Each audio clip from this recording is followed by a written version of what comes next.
नमस्कार, सुप्रभात। आप देख रहे हैं खबर एचपी और समय हो चला है हिमाचल की 25 बड़ी खबरों को जानने का। तो आइए एक नजर डालते हैं 25 बड़ी खबरों पर फटाफट अंदाज में। इससे पहले यदि आप वीडियो को लाइक नहीं किए तो लाइक कर दीजिए और चैनल को सब्सक्राइब कर लीजिए। में इन लोगों को नहीं मिलेगा सस्ता राशन। जी हां, अगर आपने ई-केवाईसी नहीं करवाई है तो आपको सस्ते राशन से हाथ धोना पड़ सकता है। ई-केवाईसी के लिए सरकार ने प्रक्रिया शुरू कर दी है। भारत सरकार के दिशा निर्देशों के अनुसार राज्य सरकार ने राशन वितरण में ग्राहक पहचान सत्यापन प्रक्रिया को सुव्यवस्थित बनाने, इसमें वृद्धि करने और पारदर्शिता लाने के लिए पीडीएस लाभार्थियों की ई-केवाईसी शुरू कर दी है। इस प्रक्रिया के बाद केवल पात्र लाभार्थियों को ही सरकारी योजनाओं का लाभ मिलेगा। बता दें कि इस संबंध में खाद्य एवं नागरिक आपूर्ति विभाग ने पहले ही फील्ड अधिकारियों को लाभार्थियों की 100% ई-केवाईसी की प्रक्रिया को समयबद्ध तरीके से पूरा करने के निर्देश जारी कर दिए हैं। विभाग ने इन निर्देशों के अनुपालना नहीं करने वाले लाभार्थियों को सूचित किया है कि वे ऊपर बताए गए तरीकों से अपना ई-केवाईसी पूरा करें। लाभार्थी अपनी ई-केवाईसी को पूरा करने में आने वाली किसी भी समस्या के निवारण के लिए टेलीफोनिक मार्गदर्शन प्राप्त करने के लिए टोल फ्री नंबर 1967 या 1800-180-8026 पर भी संपर्क कर सकते हैं। इसके अलावा वे निकटतम डिपो धारक या एफपीएस से संपर्क कर सकते हैं। सीएम सुकून 8 विकास परियोजनाओं का किया लोकार्पण। पर्यटन, रोजगार और हरित ऊर्जा को मिलेगा बल। नई दिल्ली से सीएम सुखविंदर सिंह सुकून ने वर्चुअल माध्यम से जिला बिलासपुर के लिए 8 प्रमुख विकास परियोजनाओं का लोकार्पण किया।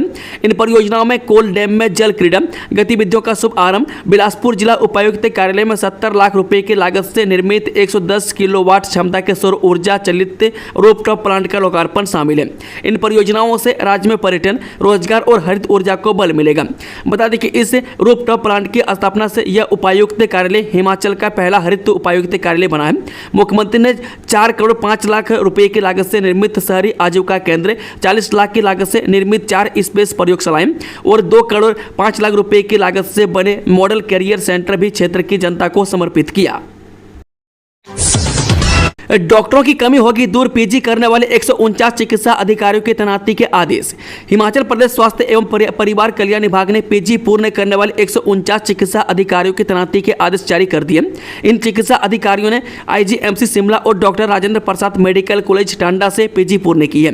मैं इससे प्रदेश के अस्पतालों में विशेषज्ञ चिकित्सकों की कमी दूर होगी और दूर दराज के क्षेत्र में विशेषज्ञ चिकित्सा सुविधा उपलब्ध होगी। मोहतरमा बड़ी शरारत करती है, बिजली बिल को लेकर सियासत तेज। विक्रमादित्य सिंह ने कंगना रनौत पर कसा तंज। जी, बिजली बिल को लेकर सियासत तेज हो गई है। पीडब्ल्यूडी मंत्री विक्रमादित्य सिंह ने मंडी से बीजेपी सांसद कंगना रनौत पर तंज कसा है। उन्होंने फेसबुक पर लिखा है कि मोहतरमा बड़ी शरारत करती है, बिजली का बिल नहीं भरती है और फिर मंच पर सरकार को कोसती है। ऐसा कैसे चलेगा? बता दें कि इससे पहले राज्य बिजली बोर्ड ने कंगना रनौत के मनाली स्थित आवास के बिजली बिल के बारे में स्पष्ट किया था कि उनका 1 माह का नहीं बल्कि पिछला भी बकाया है। एचपीयू में शिक्षकों के पदों को भरने की प्रक्रिया शुरू, कुल इतने पदों पर होगी भर्ती। जी, हिमाचल प्रदेश विश्वविद्यालय में शिक्षकों के पदों को भरने की प्रक्रिया शुरू हो गई है। विश्वविद्यालय ने एसोसिएट प्रोफेसर का 1 पद और असिस्टेंट प्रोफेसर के 8 पदों के लिए आवेदन आमंत्रित किए हैं। बता दें कि ऑनलाइन आवेदन के लिए पोर्टल 15 अप्रैल को खुलेगा, जबकि 3 मई तक आवेदन किया जा सकेगा। विश्वविद्यालय की ओर से विज्ञापित किए गए पदों में विश्वविद्यालय के पीजी सेंटर शिमला में data science and artificial intelligence विषय में एसोसिएट प्रोफेसर का 1 पद शामिल है, जबकि पीजी सेंटर शिमला में फॉरेन लैंग्वेज, रशियन व फ्रेंच विषय में असिस्टेंट प्रोफेसर के 1 पद, data science and artificial intelligence विषय में असिस्टेंट प्रोफेसर के 3 पद और फिजिक्स विषय में 1 असिस्टेंट प्रोफेसर का 1 पद भरा जाएगा। शनिवार को सिंगापुर के लिए रवाना होंगे 70 शिक्षक।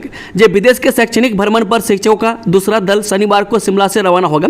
70 शिक्षकों को भ्रमण के लिए चयन किया गया है। 12 अप्रैल को यह शिक्षक सिंगापुर जाएंगे। इसमें हायर एजुकेशन से इस बार शिक्षकों को सिंगापुर भेजा जा रहा है। इससे पहले फरवरी में पहले चरण के तहत 100 शिक्षकों को सिंगापुर भेजा गया था। स्टार प्रोजेक्ट के तहत शिक्षकों के शैक्षणिक भ्रमण पर खर्च किया जाता है।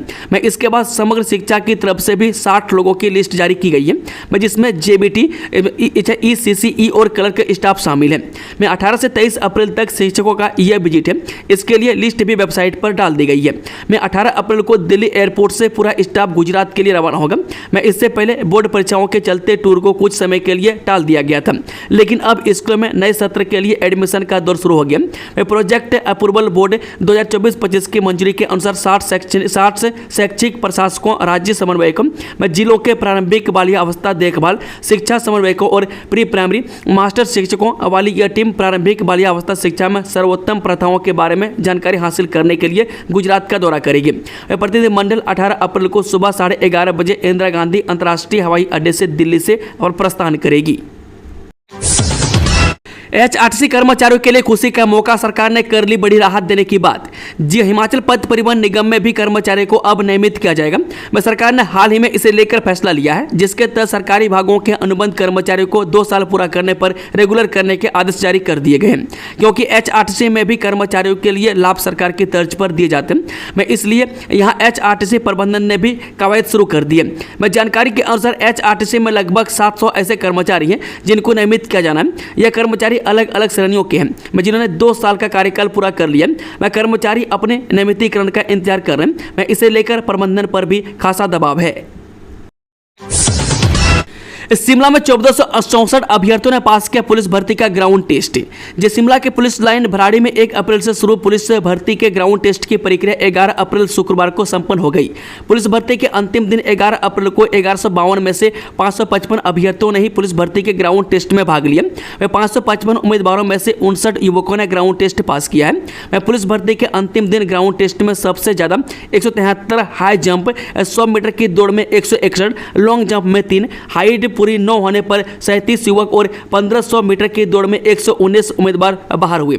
गलत पंजीकरण के कारण 3 उम्मीदवार शारीरिक दक्षता परीक्षा नहीं दे पाए। शिमला जिला में 12,975 उम्मीदवारों ने पुलिस भर्ती के लिए आवेदन किया है। नई शिक्षा नीति लागू करने को एचपीयू तैयार। हिमाचल प्रदेश विश्वविद्यालय सहित प्रदेश के कॉलेजों में नई शिक्षा नीति लागू होगी या नहीं, यह प्रदेश सरकार की मंजूरी के बाद ही तय हो पाएगा। सोमवार को शिक्षा मंत्री रोहित ठाकुर की अध्यक्षता में एचपीयू की dean of study BK Shivram ने नई शिक्षा नीति पर प्रेजेंटेशन दी। इसमें रिपोर्ट रखी गई कि इस नीति को लागू करने के लिए हिमाचल प्रदेश विश्वविद्यालय की तैयारियां पूरी हैं। इस दौरान शिक्षा मंत्री ने निर्देश दिए कि कॉलेज में एनईपी लागू करने के लिए क्या क्या जरूरतें हैं और स्टाफ के साथ साथ आधारभूत ढांचा कैसा है। इसके लिए जल्द शिक्षा सचिव की अध्यक्षता में एक उच्च स्तरीय बैठक रखी जाएगी। इस बैठक में शिक्षा निदेशालय से निदेशक और कॉलेज के प्रिंसिपल भी शामिल होंगे। बैठक में यह तय होगा कि इस सेशन से नई शिक्षा नीति को प्रदेश के कॉलेजों में लागू किया जाएगा या नहीं। ऐसे में यदि मंजूरी मिलती है तो नए सेशन से राष्ट्रीय शिक्षा नीति को लागू कर दिया जाएगा। अभी तक एनईपी को लागू नहीं किया गया। इसका असर यह है कि अन्य राज्य की तुलना में यूजी पीजी के छात्र पीछे रह गए हैं। जारी होंगे ठेकेदारों के लंबित भुगतान। बीएआई की बैठक में अधिकारियों ने ठेकेदारों को दिया आश्वासन। बिल्डर्स एसोसिएशन ऑफ इंडिया उत्तरी क्षेत्र की बैठक में सरकारी प्रतिनिधियों ने ठेकेदारों को आश्वासन दिया कि लंबित भुगतान शीघ्र जारी किए जाएंगे, जिससे निर्माण उद्योग में एक बड़ी चिंता का समाधान हो गया। बिल्डर्स एसोसिएशन ऑफ इंडिया उत्तरी क्षेत्र के शिमला में बैठक हुई। इस दौरान प्रदेश में काम कर रहे निर्माण ठेकेदारों, संबद्ध पेशेवरों और एजेंसियों के साथ एक संवादात्मक सत्र आयोजित किया। कार्यक्रम में ठेकेदारों, पेशेवरों और सरकारी अधिकारियों को सार्थक संवाद में शामिल होने के लिए एक मंच प्रदान किया, जिससे हिमाचल प्रदेश में निर्माण उद्योग में चुनौतियों और अवसरों की बेहतर समझ को बढ़ावा मिला। हिमाचल के 50 स्थानीय ठेकेदारों और बीएआई उत्तरी क्षेत्र के 50 सहित लगभग 100 प्रतिभागियों ने भाग लिया। राजीव गोयल ने बिल्डर्स एसोसिएशन ऑफ इंडिया और इसकी गतिविधियों के बारे में जानकारी दी। सार्वजनिक संपत्तियों पर अब नहीं दिखेंगे विज्ञापन। नए शहरी निकायों में प्रिवेंशन ऑफ डिसफिगरमेंट अधिनियम लागू। हिमाचल की प्राकृतिक सुंदरता को बनाए रखने को राज्य सरकार ने नवगठित शहरी स्थानीय निकायों में प्रिवेंशन ऑफ डिसफिगरमेंट एक्ट 1984 के प्रावधानों को सख्ती से लागू करने का फैसला लिया। प्रिवेंशन ऑफ डिसफिगरमेंट एक्ट का उल्लंघन दंडनीय अपराध है तथा इसके लिए कारावास और जुर्माना लगाया जा सकता है। यह अधिनियम मूल रूप से सार्वजनिक स्थानों पर विज्ञापनों के अनाधिकृत प्रदर्शन को रोकने के लिए इसका उद्देश्य इमारतों, दीवारों, पेड़ों और अन्य सार्वजनिक संपत्तियों पर पोस्टर, नोटिस, चित्र सहित विभिन्न प्रसारण संकेत आदि लगाने को नियंत्रित करना है, ताकि क्षेत्र की आभा पर विपरीत प्रभाव न पड़े। अधिनियम के प्रावधानों के तहत संबंधित स्थानीय प्राधिकरण से पूर्व लिखित अनुमति के बिना ऐसा कोई भी विज्ञापन प्रदर्शित नहीं किया जा सकता। इस अधिनियम को वर्ष 1985 में शिमला नगर निगम क्षेत्र में लागू किया गया था। इसके बाद 9 मई 1991 को जारी एक अधिसूचना के माध्यम से इसका दायरा राज्य भर में विभिन्न नगर पालिका, अधिसूचित क्षेत्र समितियों और राज्य में अन्य नगर निगमों तक बढ़ा दिया गया। हालांकि प्रशासनिक उन्नयन और विस्तार के कारण 1991 के बाद अस्तित्व में आए नवगठित शहरी स्थानीय निकायों को अधिसूचना के दायरे में शामिल नहीं किया गया। पांगी में तिरंगा फहराएंगे सीएम, किलाड़ हेलीपैड पर होगा राज्य स्तरीय हिमाचल दिवस समारोह। जी 15 अप्रैल को होने वाले हिमाचल दिवस के लिए राज्य स्तरीय और जिला स्तरीय कार्यक्रमों की घोषणा हो गई है। मुख्यमंत्री सुखविंदर सुक्खू चंबा के जनजातीय क्षेत्र पांगी के किलाड़ हेलीपैड पर राज्य स्तरीय कार्यक्रम मनाएंगे। बता दें कि उनके साथ विधानसभा के अध्यक्ष कुलदीप सिंह पठानिया भी इस कार्यक्रम में शामिल होंगे। जिला स्तरीय कार्यक्रमों में उप मुख्यमंत्री मुकेश अग्निहोत्री मंडी जिला में और स्वास्थ्य मंत्री कर्नल धनराम शांडिल कांगड़ा जिला के धर्मशाला में जिला स्तरीय कार्यक्रम की अध्यक्षता करेंगे। कृषि मंत्री चंद्र कुमार ऊना जिला में, उद्योग मंत्री हर्षवर्धन चौहान सोलन जिला में, राजस्व मंत्री जगत सिंह नेगी लाहौल स्पीति के केलांग में, शिक्षा मंत्री रोहित ठाकुर सिरमौर जिला के नाहन में, ग्रामीण विकास मंत्री अनुरुद्ध सिंह शिमला में, लोक निर्माण मंत्री विक्रमादित्य सिंह कुल्लू में और टीसीपी मंत्री राजेश धर्मानी रिकांगपिओ में कार्यक्रम के अध्यक्ष होंगे। जिन पदों पर विवाद है उन पर नियुक्ति बाद में। जो कांग्रेस कमेटी के गठन को लेकर अहमदाबाद में नेताओं की मंत्रणा हो गई है। वह सूत्रों के अनुसार प्रभारी रजनी पाटिल के साथ मुख्यमंत्री, उप मुख्यमंत्री व अध्यक्ष की अलग अलग चर्चा हुई। माना जा रहा है कि जिन नामों पर विवाद है उनको छेड़छाड़ शेष नाम घोषित कर दिए जाएंगे। वह प्रदेश कांग्रेस कमेटी व जिला अध्यक्षों की सूची 20 अप्रैल से पहले जारी होने की उम्मीद है। सूत्रों के मुताबिक प्रदेश कार्यकारिणी सहित जिला अध्यक्ष के कुछ पदों पर विवाद चला हुआ है। इन पर आम सहमति नहीं बन पा रही है। ऐसे में निर्णय लिया गया है कि जिन पदों पर विवाद है उन पर नियुक्ति नहीं होगी, यानी ऐसे पदों को खाली रखा जाएगा। दूसरे चरण में ये नियुक्तियां होंगी। अखिल भारतीय कांग्रेस कमेटी के राष्ट्रीय अधिवेशन में भाग लेने के लिए मुख्यमंत्री सुखविंदर सिंह सुक्खू, उप मुख्यमंत्री मुकेश अग्निहोत्री व कांग्रेस प्रदेश अध्यक्ष प्रतिभा सिंह सहित पार्टी के अन्य नेता अहमदाबाद गए थे। मंडी जिला का दौरा करने के बाद अब सिलाई प्रवास पर जाएंगी प्रतिभा सिंह। जी हां, मंडी जिला का दौरा करने के बाद अब कांग्रेस की प्रदेश अध्यक्ष सिरमौर जिला के सिलाई के क्षेत्र में प्रवास पर जा रही है। वहां पर कार्यकर्ताओं के साथ बैठक कर उन्हें सक्रिय करने की कोशिशें करेंगी। वह प्रतिभा सिंह वर्करों के साथ बैठक करेंगी और आने वाले समय में कांग्रेस के कार्यक्रमों को लेकर बात करेंगे। बता दें कि अहमदाबाद अधिवेशन के बाद प्रतिभा सिंह यहां वर्करों को चुस्त दुरुस्त करने के लिए पूरे प्रदेश में मुहिम चलाने वाली है। प्रतिभा सिंह 13 अप्रैल को सिरमौर जिला के सिलाई में 1 दिवसीय प्रवास पर रहेंगे। इस दिन वह ससमी गांव के देवता चालदा महासू के मंदिर प्रतिष्ठा में भी भाग लेंगे। उनका जो कार्यक्रम जारी हुआ है उसके अनुसार प्रतिभा सिंह 13 अप्रैल को सुबह 7:30 बजे शिमला से सिलाई के लिए रवाना होंगी और शाम 3 बजे सिलाई से शिमला को प्रस्थान करेंगी। फर्जी मार्कशीट लगाकर बन गए डाक सेवक, 3 बार एफआईआर। राजस्थान, हरियाणा और बिहार के हैं आरोपी। जी हिमाचल डाक विभाग के ग्रामीण शाखाओं में फर्जी दस्तावेज से नौकरी पाने के एक साथ 3 मामले सामने आए हैं। इनमें एक आरोपी राजस्थान, दूसरा हरियाणा और तीसरा बिहार से है। सीबीआई ने शिकायत के आधार पर तीनों के खिलाफ एफआईआर दर्ज की है। प्रारंभिक जांच में सामने आया है कि आरोपी ने कथित तौर पर 10वीं की फर्जी मार्कशीट बनाई और इसी के आधार पर उनका चयन ग्रामीण डाक सेवक के तौर पर हो गया। विभाग ने जब शैक्षणिक दस्तावेजों का सत्यापन कराया तो पता चला कि यह मार्कशीट फर्जी है। प्रदेश हाईकोर्ट ने कहा धर्मशाला में सीयू कैंपस पर 10 साल से हो रही सिर्फ राजनीति। जो केंद्रीय विश्वविद्यालय के धर्मशाला में परिसर निर्माण में राजनीति पर हाईकोर्ट ने हिमाचल और केंद्र सरकार को नोटिस जारी कर जवाब मांगा है। कोर्ट ने इस मामले पर तल्ख टिप्पणी करते हुए कहा कि बीते 10 साल से परिसर निर्माण को लेकर सिर्फ राजनीति ही हो रही है। अदालत ने कहा कि परिसर निर्माण में हो रही अनुचित देरी के कारणों पर राज्य सरकार के अलावा शिक्षा मंत्रालय भी अपना जवाब दायर करें। एक जनहित याचिका की सुनवाई के दौरान मुख्य न्यायाधीश गुरमीत सिंह संधावलिया और न्यायाधीश रंजन शर्मा की खंडपीठ ने यह आदेश दिए। मामले की अगली सुनवाई 19 मई को होगी। प्री प्राइमरी स्कूलों में मर्ज किए जाएंगे हिमाचल के 18,925 आंगनबाड़ी केंद्र। जाने क्या है वजह। जी हिमाचल प्रदेश के 18,925 आंगनबाड़ी केंद्र प्री प्राइमरी स्कूलों में मर्ज होंगे। मुख्यमंत्री सुखविंदर सुक्खू की बजट घोषणा को लागू करने की तैयारी में अधिकारी जुट गए। आंगनबाड़ी केंद्रों को नजदीक के स्कूलों में रिलोकेट किया जाना है। आंगनबाड़ी सह प्री नर्सरी स्कूलों में 3 से 6 साल के बच्चों की देखभाल होगी। इन केंद्रों में पूर्व पोषाहार को और पौष्टिक बनाया जाएगा। जिला स्तर पर पौष्टिक आहार खरीद की शक्तियां भी प्रदान की जाएंगी। गगल एयरपोर्ट विस्तारीकरण मामले में सुनवाई 1 को एएआई करेगी टीईएफआर मसौदे की समीक्षा।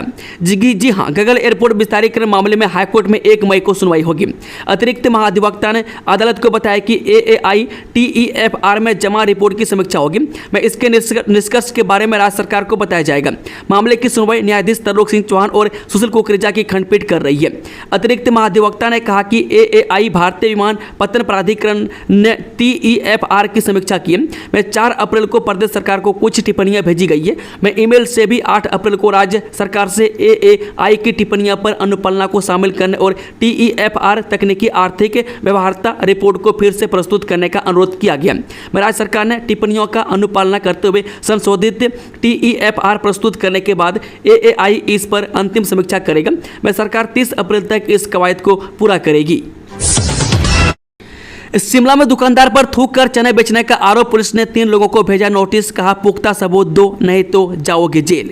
जो राजधानी शिमला में एक दुकानदार पर थूक कर चने बेचने का आरोप लगाने वाले से पुलिस ने पुख्ता सबूत मांगा। मैं सदर थाना शिमला से पुलिस ने 3 लोगों को भारतीय न्याय संहिता की धारा 94 के तहत नोटिस जारी किया है।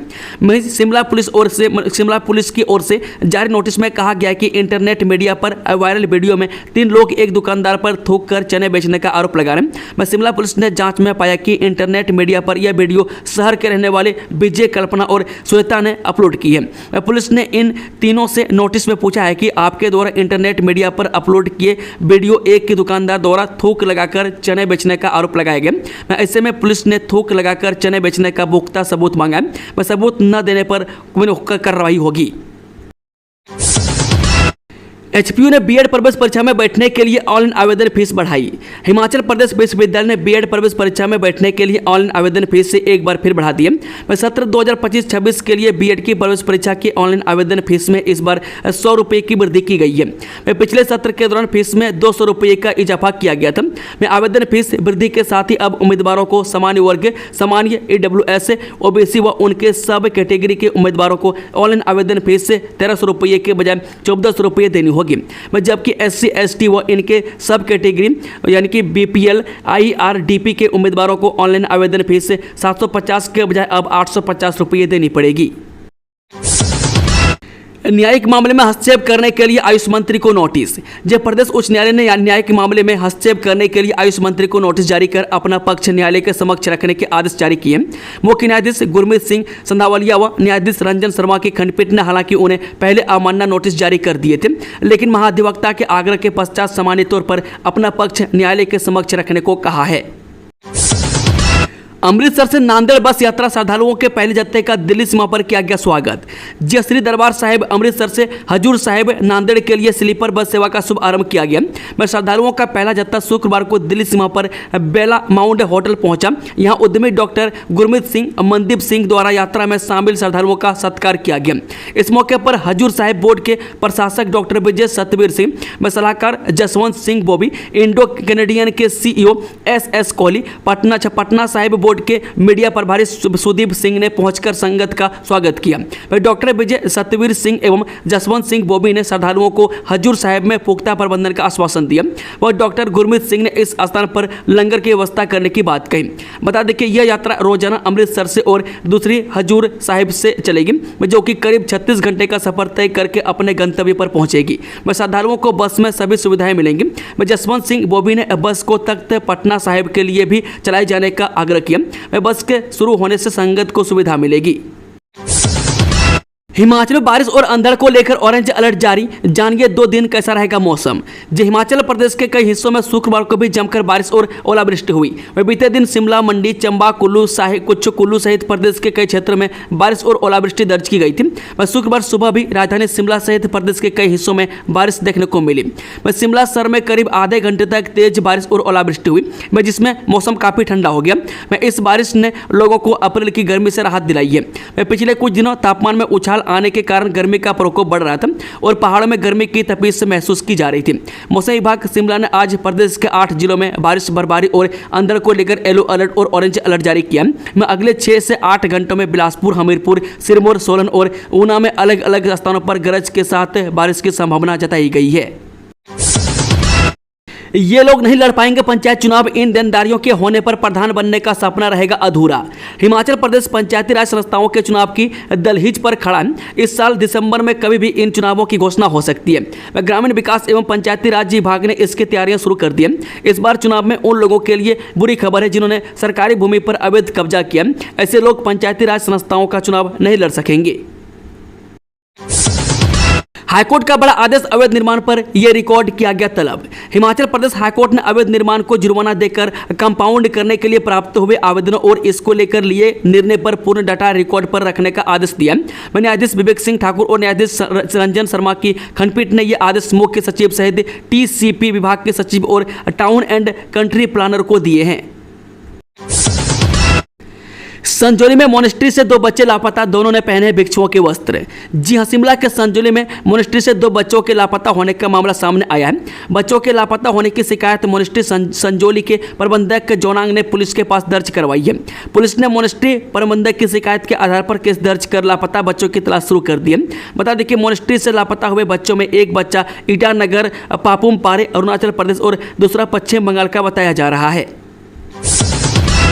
देवभूमि हिमाचल बनेगा ज्ञान भूमि, क्रेक अकादमी हर विधानसभा क्षेत्र से 100 होनहारों को देगी मुफ्त स्कॉलरशिप।